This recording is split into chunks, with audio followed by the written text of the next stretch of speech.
Go, Red! Okay, good afternoon everyone.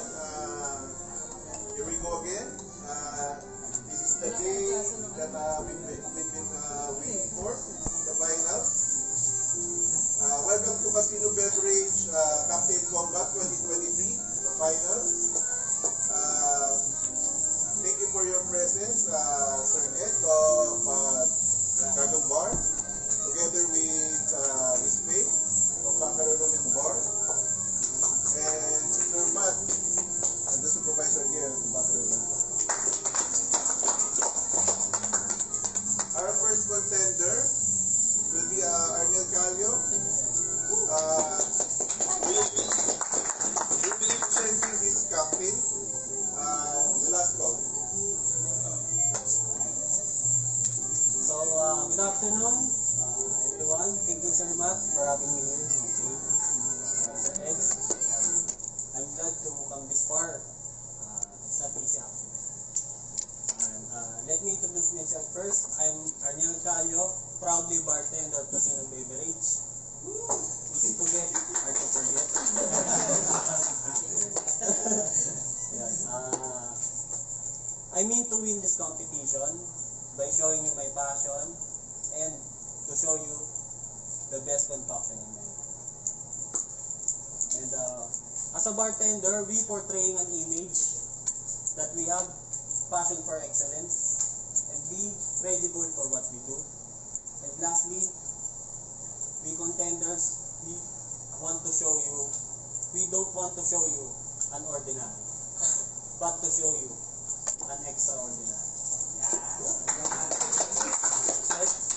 Ladies and gentlemen, let me introduce to you my signature cocktail for this finals. This is the last one.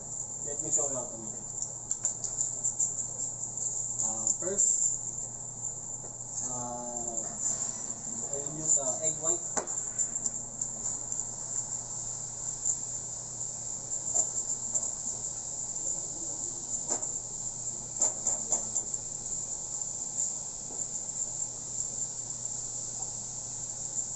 For the texture.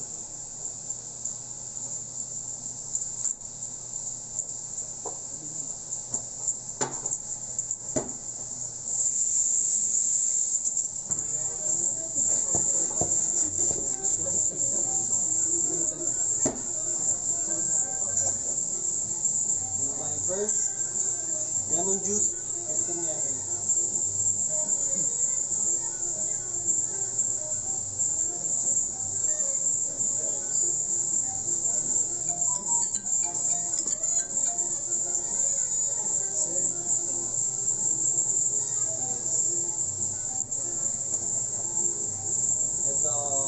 This is a UC liqueur half moon for the dried seasons and infused.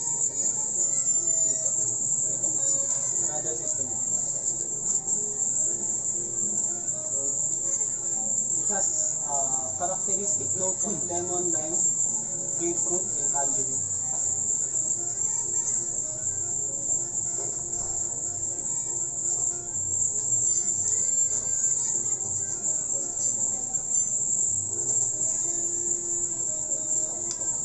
And 30 ml of strawberry puree. I blend it in 200 grams of strawberry, 200 grams of sugar, and lemon juice.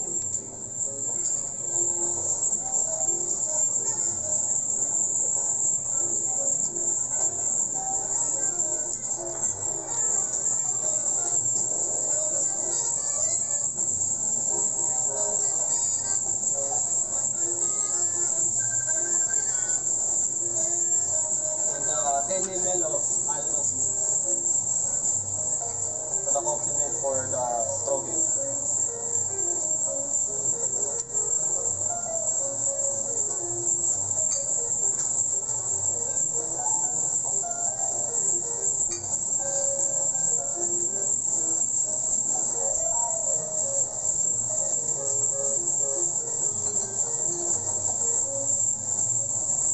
And this is a vodka infused strawberry lemongrass.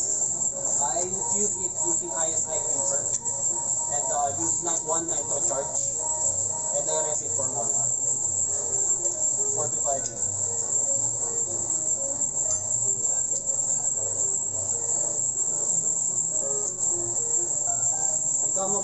tequila because of Big Arnold, who is a French culinary director. He infused jalapeno and tequila using ice cream. I think one po.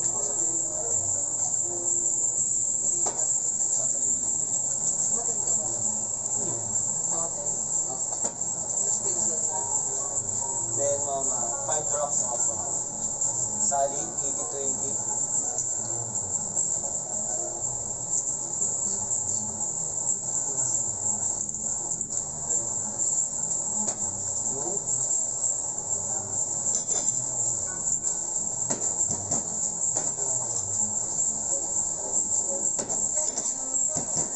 The whip.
And this tasting glass, Coke glass. We chill your Coke. You're not chill your Coke, you're a Coke.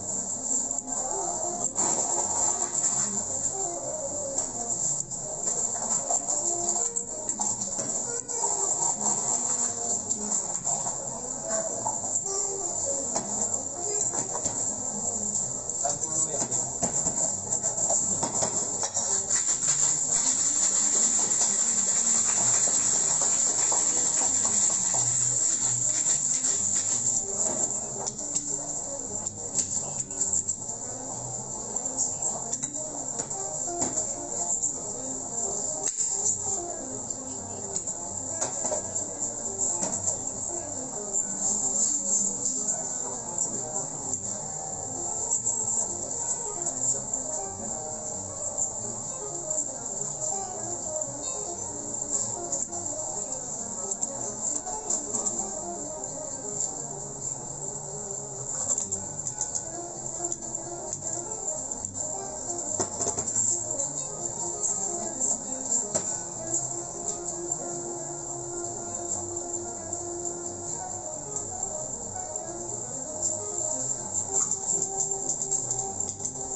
Before I end this, I will tell you a short story.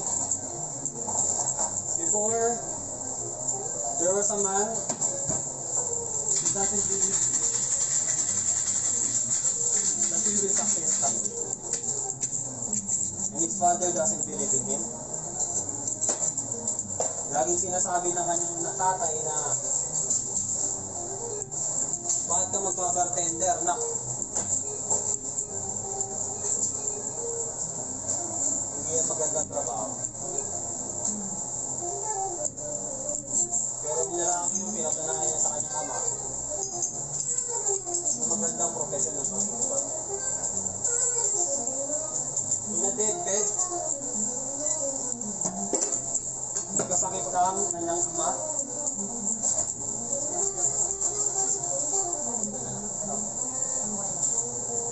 At sinabi bago mamatay ang tatay ng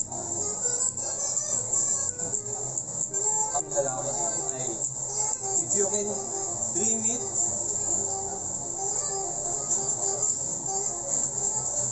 you can dream it. Tanda naman,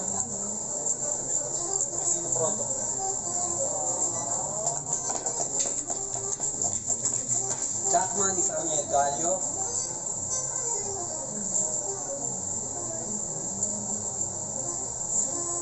And for this final, do you need